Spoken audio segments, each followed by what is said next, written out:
So hot foot from the South Bank, where you've confronted marauding hordes of something like 4,000 kids in one day. Yeah.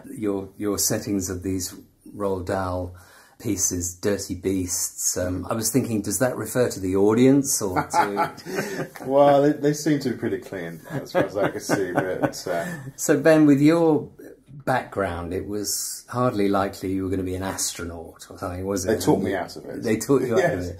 The range of what you do as a musician, the diversity of your musical interest, both as a composer and as a conductor, is pretty dizzying. Let's start with the family tree, because it's laden with professional musicians. Everybody knows your dad, of course, Raphael Wallfisch, celebrated cellist, and many will know of your extraordinary grandmother. Yes. Anita Lasker-Wallfisch, whose book, Inherit the Truth, has been widely known, but also she has been so conspicuous. Tell us a little bit about her, because her story is extraordinary. It is. I mean, first and foremost, my grandma is this most incredibly loving grandma. She's this extraordinarily open, warm person. She's also a Holocaust survivor. So she's seen the most unimaginable horrors. As you know, many people know she survived because she played the cello. I mean, that was the primary reason she was not immediately murdered. She always said, you know, music elevated us above the horror. Whilst we were playing this music, no one could touch us.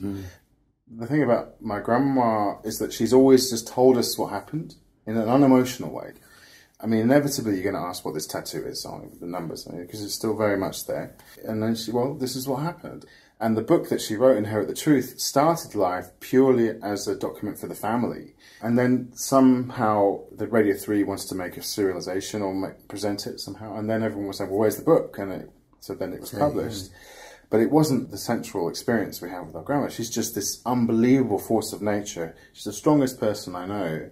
I mean, she came to the premiere of Summer in February 2 nights ago at the Curzon. It's your latest movie, and that rather ravishing theme that we heard at the top of the podcast, actually, which we'll hear a bit more of later. You. And yeah, she came to that, and she took the bus home. Amazing. That's a hell of a lot to live up to in just as a human being and as a musician. You avoided the cello somehow. You chose the piano, and more significantly the baton, I suppose. Well, when did the feeling dawn that you had something to say as a conductor, Ben? It was all about the sheer love I have of the repertoire. Since I was really, really young, I was just fascinated by the sound of the orchestra, above anything else musically. The piano, my grandpa Peter was just one of the most unbelievable musicians. He would make the piano sing, and he was so warm, and he would put me on his knee and, you know, help me play. I mean, I was about 3 or 4 years old, and so the piano is always a kind of very friendly instrument. And I found from a very young age that I would much prefer to improvise than learn other people's music. That's interesting. And I think there was a point where I was improvising and playing the piano, and it just didn't feel big enough. I think I was about 14. I remember the feeling of, I want more. I want more colours. I want more. But that's a composerly instinct well. And I think it started. My conducting really was the next extension for me as a musician. I didn't really have any interest in being an orchestral musician, simply because there wasn't an instrument which spoke to me. It was all the instruments spoke to me. There wasn't one in particular.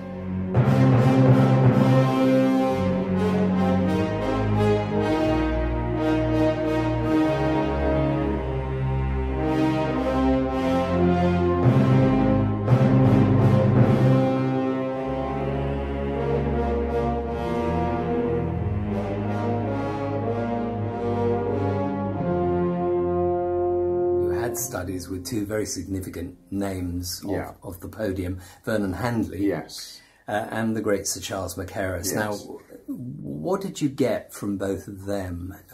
Probably different things. Very different things. Well, Todd Handley, as everyone called him, was just the most extraordinarily generous man, wonderful man, Bolt's protege. So the thing which I got most from Todd was technique. He was pivotal for me. When I was in my early 20s, doing a lot of conducting, getting a lot of tension. I was doing with huge amount of energy, and after each rehearsal, each concert, I'd sort of just be so exhausted. And he came to a rehearsal I did, I think. You know, I asked the question, how do you do this and not completely wreck your arms, you know, because it's just physically so demanding. And he looked and said, well, you're just doing too much. You know, it's about efficiency of movement. You know, the famous bolt baton is an enormously very long thing. yes. And how he'd do everything just with his fingers, sort of twirling his fingers. He taught me that. And it took me a long time to figure out that, yes, you can actually move this baton in any direction using just your fingers in a musical way. You know, he was all about precision, being extremely concise so that the musicians can look at you and they know exactly where they are, how they should play. And I spent a lot of time, many, many weeks and months over a period of 2 years. I was working with Todd just on technique. And so I got to a point where I could then adapt this technique to my own personal way of doing it. So it just meant that I could then do conducting without getting any pain and be able to just express exactly what I wanted.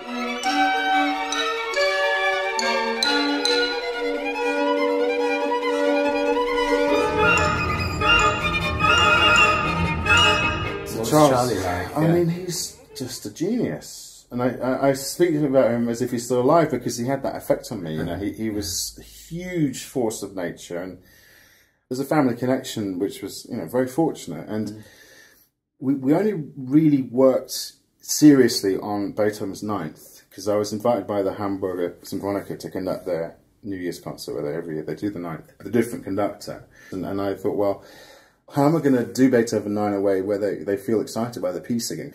And I was terrified of this piece, and it was the very first time I was doing it, and I've done almost all the other Beethoven symphonies, and they are the most fundamental part of my repertoire. But the Ninth stands on its own as this unbelievable challenge. How do you make that piece not just about the finale? And of course, Charlie, he said, no, this is all about the first movement. You have to make the apocalypse occur. It has to be the most devastating experience imaginable for the audience in order for the joy of the finale to be felt in all its glory. In the first movement. And it's that juxtaposition, the yin and the yang, and it was, and the way he just somehow took me through that process. You know, I just felt very fortunate to have had that experience to work with him. One of the things about Macaris was that when he talked about music, it was very, very basic. He was very direct. That something happened, his emanations on musicians. And that's a big element of conducting, isn't it? What happens between the notes, what kind of atmosphere you create in the hall. I was very fortunate to spend 2 years as the assistant conductor with the Netherlands Radio Philharmonic.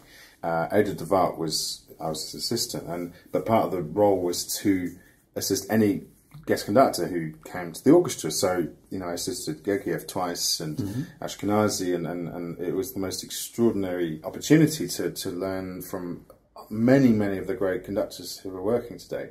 And I would basically sit in the viola section with my score as if I was in the orchestra and just watch and just observe how all these great conductors created, or didn't necessarily always create, a fantastic atmosphere. And if it didn't work, why?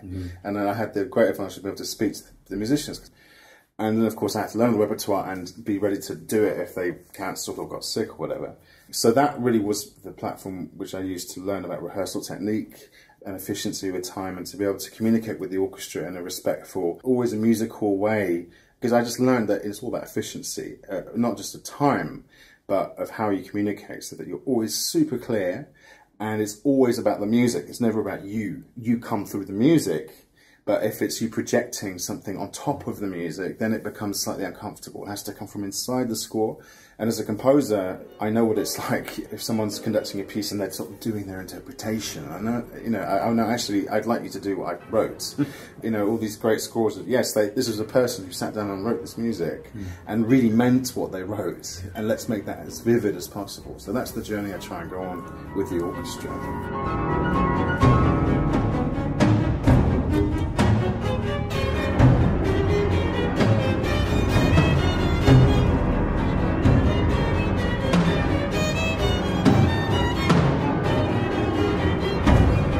Now, you said somewhere that at the age of 5 you saw E.T. and the film made a huge impression. It made a huge impression on generations of boys and girls. When did you realise how big a part John Williams' score played in making that the emotional punch of that film so pronounced? It's such a wonderful question, because when I was 5 or 6, whenever I saw that movie, I just was aware that I was being made to feel something bigger than what was happening on screen. Because there's this sequence at the end of the movie where they say goodbye. Yes. And it's very slow.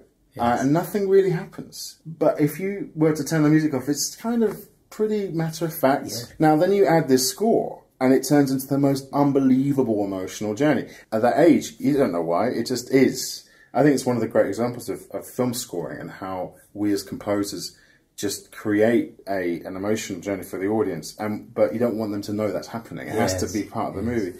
And I just remember the sensation of, I think I was maybe about 10 or 11, when I remember just going back to it and just being really annoyed and angry and frustrated with that. I just didn't understand, like, why is this happening? And I remember going to the piano and just trying to figure it out, and I sort of vaguely managed to, it's probably because of this. And then I started experimenting a bit more, and it was just that journey of just wanting to know, how does this work? Yeah. I loved the feeling it gave me, and I wanted to be able to replicate it and do it. You presumably know that Spielberg cut that final scene around the music. Around the performance. When it just wasn't quite working. Or because it's really difficult to play. Were you aware early in your life, as early as when you registered that score, did you think one day I might actually compose movie music? Was that even on your radar? I was really strange in that I knew that's what I had to do from a very young age. I was instinctively drawn to film as a medium from, I don't know what age, but I can't remember a time when I didn't want to be a film composer. It fascinated me that you could create emotion through music, and that can affect film, and it means you can be part of something that's so much bigger than you and your own ideas. You can be one of the things which creates an experience everyone can get something different out of. You served as a 7-year apprenticeship to Dario Marianelli, who did one of these podcasts with me, actually, when he was scoring Glass Menagerie at the Young Vic Theatre. Fantastic. Using all kinds of everyday objects, which is one of his hallmarks in scoring.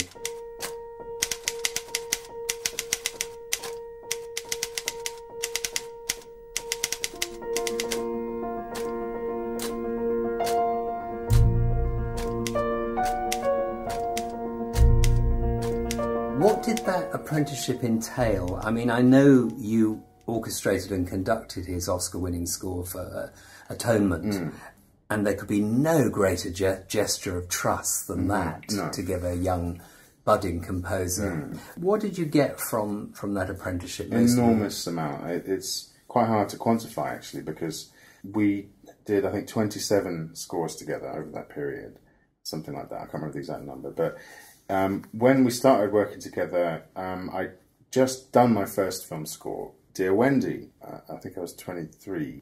I don't know, it was one of those extraordinary things where I didn't have any film experience whatsoever. Lars von Trier somehow got his hands on some of my music, and Thomas Winterberg as well. And I was hired, and I wrote, it was about 20 minutes in about 2 weeks, because they didn't really have any time. And Dario heard that score, and it was a very emotional score. It was very melodic, it was very simple. And he really liked it. And at the time, he was doing, I think, 5 films at the same time. And I think it was that case, well, I should probably get someone to help me with orchestration, because he did it all himself. And so I met him, and we got on really well. It was through a mutual friend. And it was this sort of wonderful moment where we just clicked on a personal level. And we did a sort of trial score, a trial. It was a film score, but it was small. You know, he's very Italian, like, he's extremely loyal. He's a great artist, incredible high level of expectation of everyone around him. And it was just the two of us. Often you find yourself in situations, the film composer, where you do need to have assistants and programmers, and you know, sometimes people use other composers to help, you know, finish cues or realize sketches, and, you know, just because there's often very little time.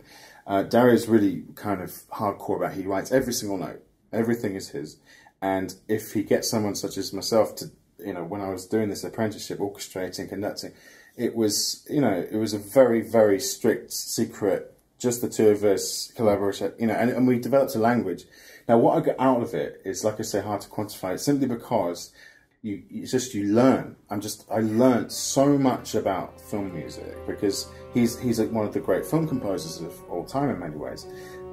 His sense of timing and drama and how to bring out characters and emotion in music are really, it's a stunning skill he has, and he would be incredibly generous in terms of allowing me to be creative with his material, but always within certain constraints. I think it's just the old-fashioned sense of an apprenticeship. It was always very professional. It was extremely good for me to be exposed to all these different filmmakers as his number two. And just having done all these many scores with him, I feel now as a film composer myself, subconsciously, I just feel infinitely more confident now though.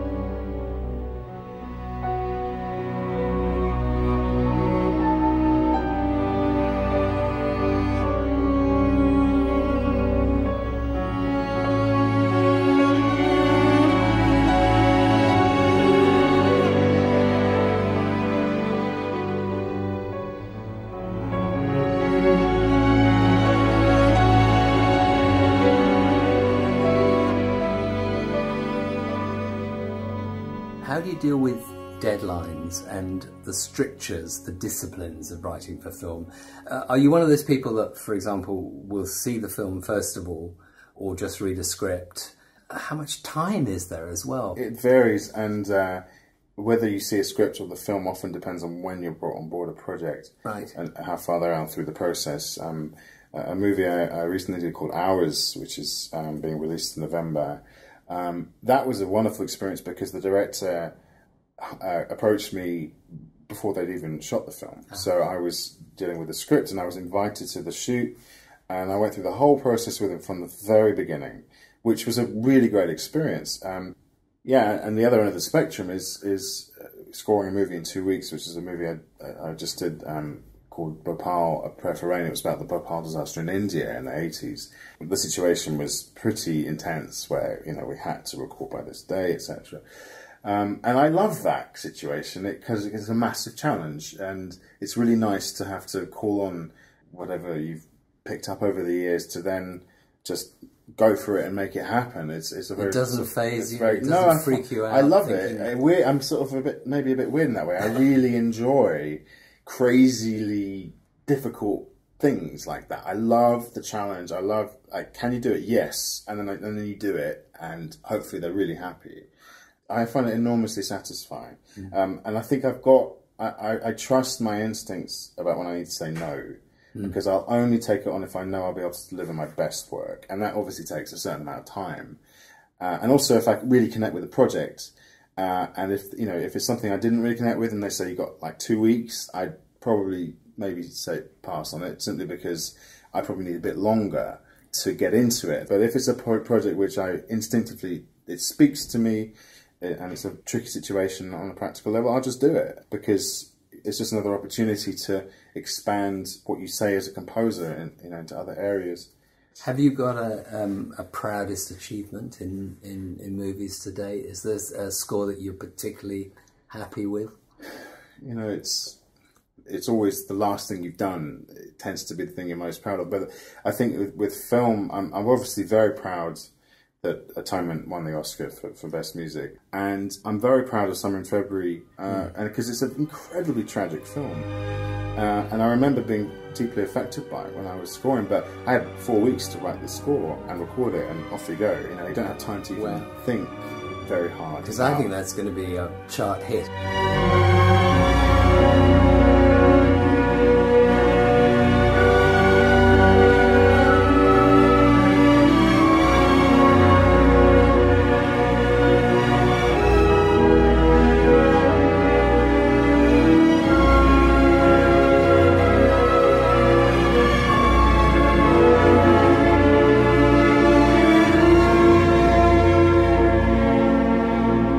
The thing about that score is I had to write something very honest. There are 3 themes in this film, and you have unrequited love, so that's one theme. You have a girl who is broken inside, and that's another theme. And then you have this unbelievable setting of Lamorna and the beautiful English countryside and the sweeping, very English thing, and that was another theme. I never thought they would work together, but the film ends in terrible tragedy, and when I was writing the end credits music, I suddenly found that, yes, you can do them at the same time. You make one the answer to the other. And it was almost my way of somehow reconciling this tragedy by having these two things at the same time. But you get, as a composer for film, very involved, what I do, with the story. You have to elicit very powerful emotions, because then you can put them into the score. Does writing for film heighten your appreciation of the freedom you enjoy when you're writing a concert piece? Presumably in a concert piece you can push the boundaries more. What's the difference in speed and the way you work, or do you always work at a certain pace? I like to write very quickly, just because when it's fluent, it's right. Yeah. It's a very fluent, very exciting feeling when you're writing any music, or a film score for concert piece. Films have probably helped you in that respect, I think so, because of the spontaneity of what your response to what. Oh, definitely. Well, I feel like I can take on more commissions because I know I can do them quickly. But it doesn't.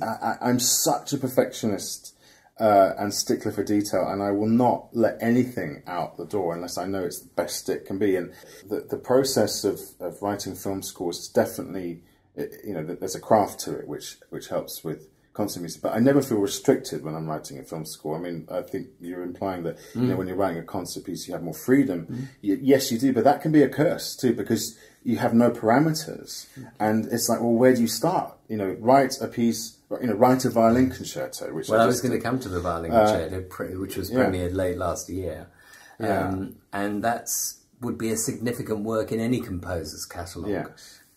Well, it was a wonderful, very organic project that came from the LA Chamber Orchestra, and they commissioned it for someone who's a very dear friend, Teresa Stanislav. She's married to a friend of mine in LA. I knew the personality of Teresa, but I didn't want to make the piece only about her sound. I wanted to make a statement of what I feel like a violin concerto could be. The process of writing a concert piece where your client, as in the orchestra who commissions it, or whoever commissions it, the parameters are, you have half hour, you have this amount of rehearsal, and we need it by this day, and that's all you have, and off you go.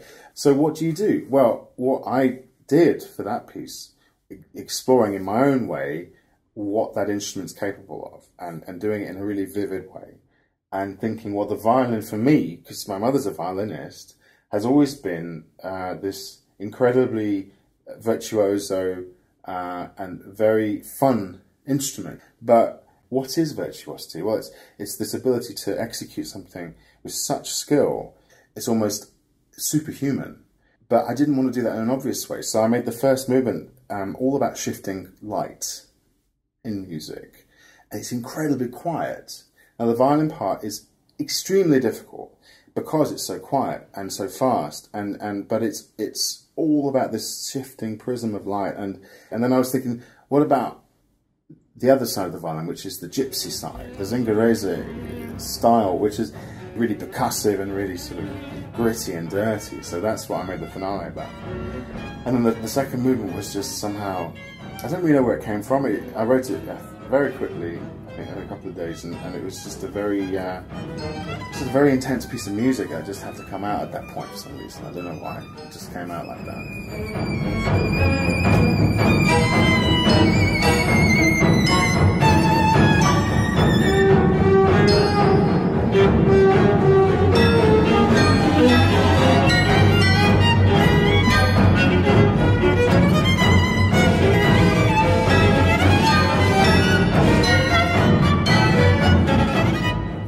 Your commission list at the moment? I want to write a ballet because dance has always been a huge part of my life. Yeah, I mean, I wrote a large ballet for the Rambert Dance Company 10 years ago. I got this opportunity to work with Raphael Wallfisch. His approach to choreography was, here's some choreography, what do you think? Can you do something that kind of conveys this? And I go, yes, but I'm going to do something completely different too. I said, okay, great, because then I can bounce off that. So it was like we craft this piece together. And I just loved that experience, and I just feel like, the time has come to write another ballet. That's important. And I'd also would love to write an opera, simply because for me, this is the need for people to experience things that are larger than life before cinema was possible, was realised in opera. I'd like to do something quite small, in terms of the number of actors and musicians, but that still makes a really large statement. And there's a few libretti options I'm looking at right now.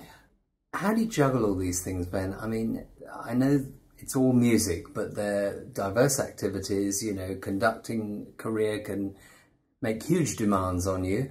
Certainly being a movie composer does, and accepting commissions for concert works will. You know, I'm often asked that question, how do you do all this stuff? And I go, well, it's because I love music, and I'm given the opportunity to do these things, so I'm going to do it, because it all fulfills this need I have to express myself as a musician.